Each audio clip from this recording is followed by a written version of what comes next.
Vellum, as read by Rick Tobin, the author. No smoking. We'll never share meandering cigarette clouds in darkened shipboard corridors. Any flame would terrify me now, but nothing flammable is allowed near these alien orgasms. There would be conflagration as it exudes hydrogen through its taut blue skin during whatever unwholesome perfidy it displays to ensure I am conscious during a renewed coupling. Its tentacles withdraw and rest until more escapades. There can be no offspring, surely, with our DNA so mismatched. My pitiful existence has come to this insanity, a hellish world offering no opportunity for suicide escape.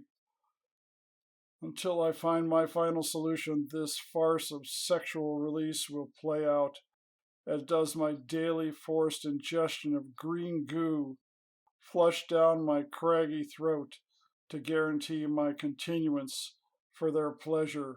She, as I call her to dull my shock, doesn't seem repulsed by my burn scars or twisted limbs. What standard was there to compare for my reconstruction? No other crew survived the crash. Who knows what thoughts this alien form holds as we conjoin each day? It is a bitter catharsis for me for a moment in a sham of survival. A flash of release and pleasure fails to camouflage my continual pain as this slimy horror slithers and slathers over me until I respond without control. Is this companion provided as a concubine in my sparse confines? There's no clue. I've learned so little about them, even during my lengthy recovery, beyond communicating basic needs. Fluids were shunted into my arteries, saving my life crippled and mangled, but I'm barely mobile, enough for these sensual jaunts where I remain prone and tethered. She may be the same attendant that hovered over me for my interminable recuperation. I'm assuming, for they seem identical, solid gold eyes without pupil or iris, I think, were the hardest features to adjust to at first, but then realizing their mouths were just a small opening without lips, and no smile. Appalling, until I adapted. Adapt to survive, that's the Space Marine's motto. Humans need a face smiling back. I needed that. I prayed for that. And death. These things attempted my reconstitution. Perhaps I'm just an oddity for them, or a pet that fell from their red skies, but humans do not seek union with their furry companions. Well, not most of them. Why did this happen? I ask myself constantly between throngs of agony rolling through my half-healed legs and stretched wounds. Our mission failed. To find planets fit for expansion of our empire by eradicating any life form that could not be used for our colonizing benefits. Slaves, mineral resource, or food. Earthers are hated whenever they roam the galaxy, defilers of worlds. Spray away was my ship's motto hanging over the extermination bays where we launched our terraforming missiles. Callista headed for a target planet further into the Goldilocks zone of this new system before an undetectable meteor storm struck. We'd never encountered space rock moving with intent, almost hungry for Callista's hull.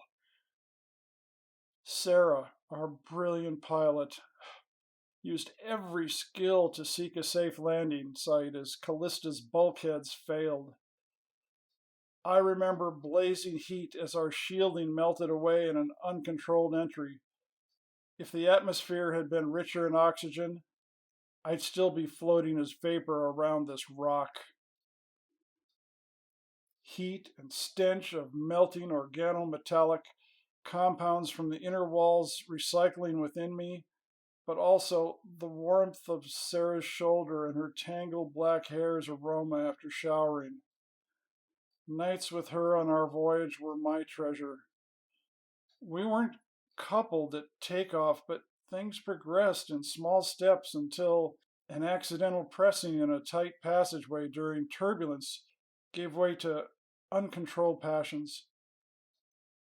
I never made it back into the helm before Callista exploded. I never reached her for a final goodbye and to hold her thick black jungle in my hands while pressing her lips gently. An escape pod brought me here to my benefactor's inquisition, half cooked inside a scalding hot container. There were no other crew members found alive or complete according to images these beings display on their enclosure walls of Callista's crash site. Their intent is unclear for revealing this carnage. Is this part of their ritual? Am I supposed to show gratitude for still existing, accepting that I am their property to persecute? For this moment, I'm diverting my attention, recovering my limited strength while lying next to whatever she is, if a she. I wrestle away from my expectations about her awakening and continued sensual contact. Instead, I drift to a dream of Paris, ambling with a night companion through lighted rubble, our urban images displayed ahead, dioramas of our reimagined ancient city over its radioactive charred rubble. We would don face masks for inhaling historical air replication, experiencing odors once flourishing in the spring along the Seine. For my taste, it smelled rotted and fetid of raw sewage, but gave a sense of perspective. We had learned to nearly annihilate our species and found it beneficial. After the intellectual and technical elite survived a nuclear holocaust, the less privileged survivors were quickly compelled into work camps. Thus, a new society evolved, becoming displaced space travelers built on slavery, rallying to overwhelm first our stars' planets, and over the centuries, so many more unsuspecting worlds. Our emerging civilization conquered with the foundation that the weak must be overpowered and shackled into submission. Nightmares will come to me again. I dwell in horror of its alien tentacles. I remember how humans once filled their minds with the pornographic suggestions of such encounters, but in the hundreds of previously explored planets, no intelligent life form possessed tentacles. But this planet was the exception. My captors used their twisting appendages for grasping, injecting pain, and sucking up my vomitus, exciting them in orgasmic fury, if they even understood that concept. I hated their anticipation for my digestive fluids until I recalled, well, how we, the superior species, once valued whale ambergris in our now missing oceans, bereft of whales.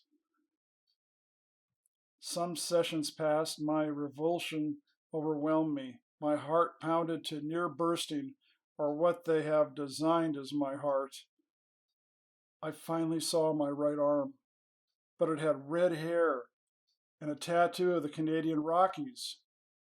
Crewmen were not allowed tattoos, but our Canuck mechanic concealed his past through our security. That was Andy Lewis, now a part of me.